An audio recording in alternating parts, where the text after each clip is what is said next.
But yeah, speaking of ESPN, that shit's about as truthful as Newsmax. Yeah, I want to expound on ESPN a little bit because Kendall just mentioned them. But ESPN, Disney in general is trying to, who is the parent company of ESPN, they're trying to cut $2.2 billion. So they fired over 7,000 employees, and over 20 pundits on ESPN have been let go, which included some of the bigger names like Max Kellerman, Jeff Van Gundy, or is this which Van Gundy was it? Was it Jeff? It's Jeff Van Gundy. It's Jeff Van Gundy. That's what make sure. Jeff Van Gundy. Yeah, they let go of Jalen Rose. Susie Klober. She was there like 20-some years, 27. Yeah, some of our favorite personalities because like Jeff Van Gundy was by far my favorite NBA commentator.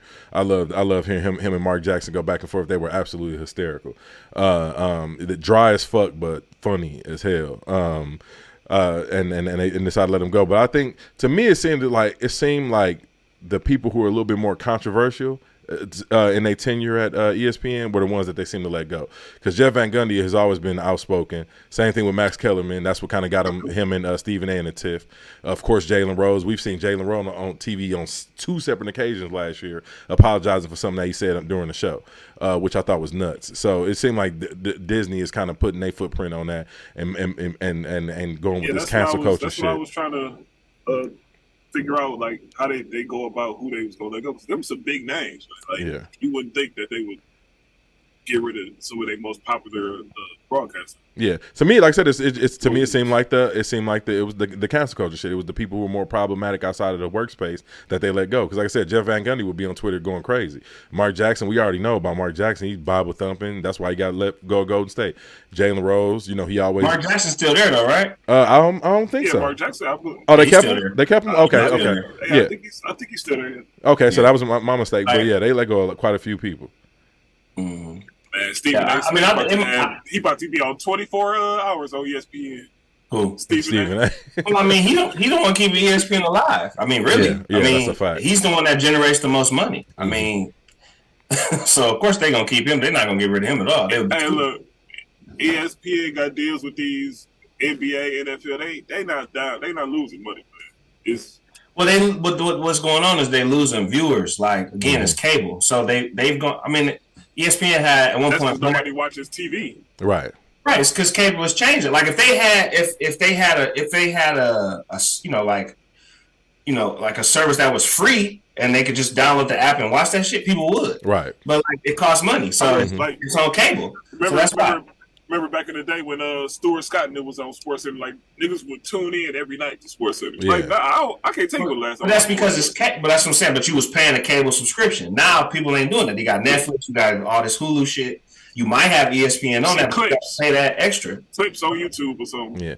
They had 100 million subscribers. Now they're down to 70. Yeah. And that shit gonna just keep going down lower and lower and lower. So that's why it's changing. Like you see these people going to podcasts, switching over, having podcasts separately from what they got on the show because ESPN is about to change their whole landscape. It's because of Disney. Because Disney is losing. Disney's losing money. So they recently finished laying off 7,000 employees. Those layoffs was meant to generate $5 billion in savings for their streaming platform, Disney Plus, because that shit's slowing down. I'm sure y'all can attest to that. I don't have Disney Plus, but y'all talking about it ain't got shit on there. Yeah. So just to your point, let me just chime in right quick. To your point, like I said, I have Hulu, Disney Plus, and ESPN Plus. I've never opened the ESPN Plus app. Hulu, I used to love Hulu back in the day, but ever since Disney took over, like I said, it's not a lot of content on there. Disney Plus has been ass since it came out. They keep putting on. I don't care about these y'all old back catalog. I want to see some new shit.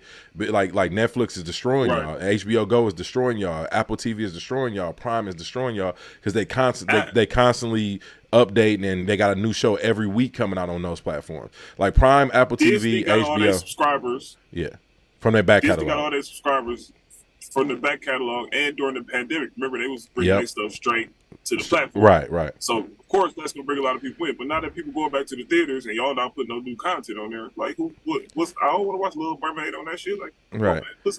And on top of that, like I said, like these other platforms, something come out that is going to Prime immediately. It's going to HBO Go. When they studio create something, it might be simultaneously in theaters and on HBO Go. You know what I mean? It's coming to theater. It's coming to their platforms 30 days after the theoretical release. With Disney Plus, this shit is taking forever. Like it ain't no reason why Spider-Man Into the Spider-Verse shouldn't be on. I know that the sales ain't that incredible. I know it's a Sony film, but it's a partnership with Disney because they own Marvel. So that shit should already be on Disney Plus. It took them forever to even get Spider-Man on there, the last actual live-action Spider-Man movie. You know what I'm saying? It took them about 8 months. So they just behind the power curve. And also to Kendall's point, the way they produce content, in my opinion, has been antiquated. There's no reason why it should be a paywall behind ESPN at this point. Like I said, it should be an app, subscribers, and then there should be some content like 30 for 30s, some of their longer form content behind paywalls, but everything else should be relatively free and just put it behind an ad wall like a YouTube. These old dinosaurs, the way they produce stuff. Go ahead. Didn't they just get Pat McAfee a bunch of money to come over to the platform? Right, but he's going to generate people to watch ESPN. That's what I'm saying. That's what companies are doing now. Like they're like, it's all because of COVID and all this other stuff. These companies have lost money and they want to make this shit back. That's what companies like gas companies and shit like that. They'll price gouge and then we can blame the government and say it's their fault when it's really them. Companies don't have that luxury, so they just like, well, shit, let's get rid of some employees. That's why it might have some in part to do with like the controversial their nature, but it's more so to me because they've been with the company so damn long. Keyshawn Johnson, they got him the fuck up out of it. He's been there like 18 years, so because he's an athlete, he coming in, he's probably making more money than a pundit who's a writer who came in the game, like a Stephen A. Smith or something like that. Like they don't have the Mike Wilbon or somebody. Right, they don't have the clout to be like, hey, I ain't coming here to work for no.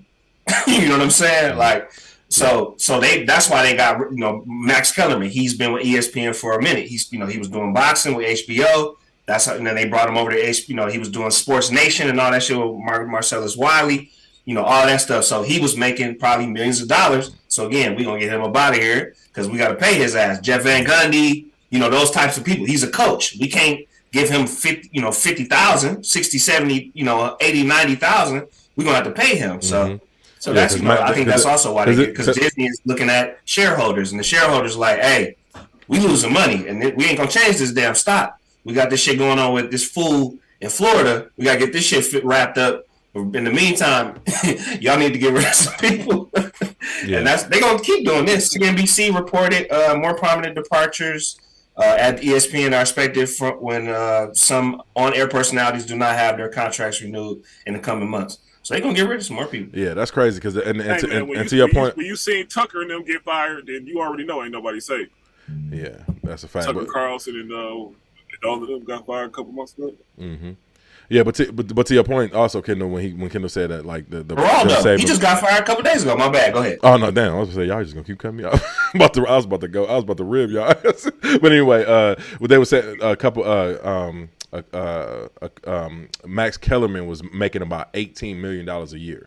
So so I can only imagine like Jeff Van Gundy and the rest of the shows though. Right. Yeah, I mean, but regardless of the fact, that's still a lot of coin. It's 18 million. Yeah, that's 18 million. Like especially like I said, Max Kellerman, to Kendall's point, Max Kellerman didn't play his point. Keyshawn Jackson did. Jeff Van Gundy was a former coach, so they coming in probably with a top tier than somebody who used to be a sports analyst or writer or a journalist or whatnot. I think Keyshawn was around 15. Somewhere around there. Yeah. So, so again, he just making less than Max because Max is doing more output. Right, you know what I'm saying? Right. But his show like this just in probably ain't doing it. So they like, hey, we like this Keyshawn, J. Will, and Max shit, but we can get rid of Keyshawn and Max. We'll keep Jay. We'll throw Jay on First Take or some shit. Like, they'll figure out his show. Is up so pretty soon too. I think his contract up in the next. Jay's. Yeah. Oh, so they might get rid of him then. yeah. That's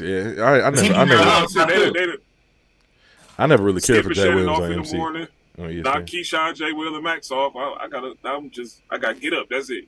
Yeah. I never really liked Jason Williams' commentary in sports, like unless it was certain positions where he was taking it. I played the sport, so I understand that. But a lot of his takes, I didn't too much care for.